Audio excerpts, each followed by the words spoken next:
Hi, my name is Tanuja Demo. I want to tell you about me a little bit more before I go and talk about the things that I'm here to talk to you about. I have stayed some years of my life in Toronto, Canada, which I consider the most important things because that is where I realized the importance of communication. I in fact heard the word communication for the first time when I was working there for the Canadian Imperial Bank of Commerce. You may find it surprising, but I used to think talk and communication are are same things. I didn't know that they're actually two different things. Talking is more like a one-way thing, whereas communication is when you talk to someone and the other person is understanding what you're saying, exactly what you want the person to understand. So there is a little bit more in communication, and I can say now that I have been able to now take the workshops successfully on how to communicate effectively. And that is how I'm here today to talk to you about something very, very close to this, creating a powerful impact. So I'm sure as we move ahead in our careers, each one of us would want to do that. Now, what is it that gives you that unique identity in this competitive world? What can, make you stand apart in the crowd and have that powerful impact on the people who you are interacting with? Now, your communication skills and your communication skills, that is what is the most important thing here. Do you know that the research have shown that 85% of the manager's behavior is communication skill? Find it a little strange to believe, right? But that is the truth, because that's what the research shows. Yeah. As you move ahead in your careers, it is imperative to understand how to deal effectively with people and situations.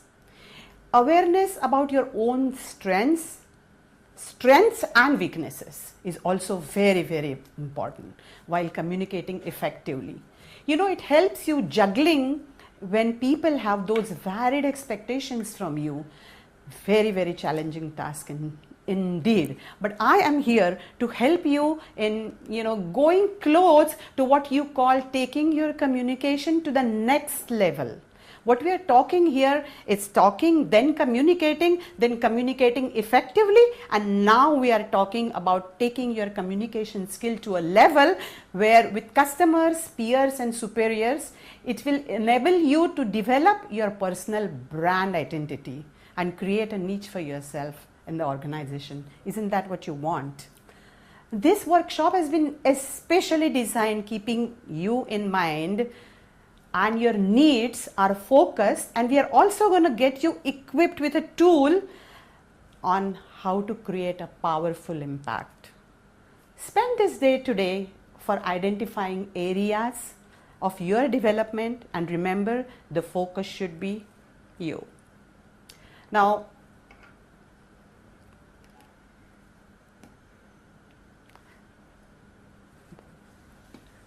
today many people have to communicate information to both large and small listeners.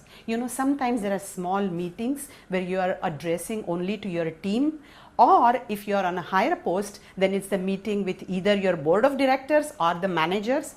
And sometimes it's like a town hall where you're addressing a huge number of people. Now, at the time of that, your communication has to be, and the information that you give has to be very, very inspiring. You can call it a talent if you like. Some people have it naturally, but the good news is most of us learn it hard way.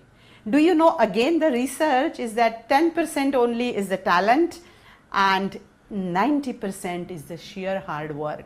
So my friends, don't be afraid. You can actually take your communication to a higher level if you're ready for hard work.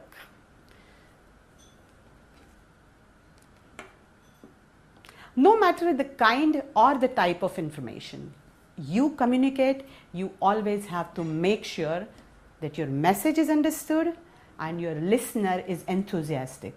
Just imagine if I'm talking something that is really interesting and also something, that is, very inspiring. And if I'm not enthusiastic enough to reach it to you, I don't think you're going to find it. You really think, oh, something boring is happening here, and that is not going to really attract you towards the listener. Therefore, you have to concentrate on two things. One, very important, which I'm sure you will always make your presentation ready about the contents. So number one is what you say, and number two, what we are going to talk about it, how you say it. Because how you say is what we're going to actually learn, because that is where your 90% hard work is going to go. So what you should say is created in a logical way, so that the listener is able to follow you all the way through. Your listener is with you if what you have to say is something that you have actually put it properly. That takes care of what you say. But how you say it should be, like I said, enthusiastic and convincing, using variety of communication skills such as variation of your voice, the gestures. You can see I'm making a lot of gestures that enhance your words, and lots of proper eye contact. Because if I do a proper eye contact with you, then that tells you that I am confident about what I'm talking, and I also am ready for you to make you understand what I'm trying to say. So my friends, everyone who communicates, no matter the subject nor the size of the listener, is best off acknowledging that a speaker is selling ideas. It's like seller and buyer. You are selling the ideas, concepts, behavioral change at times, or even products.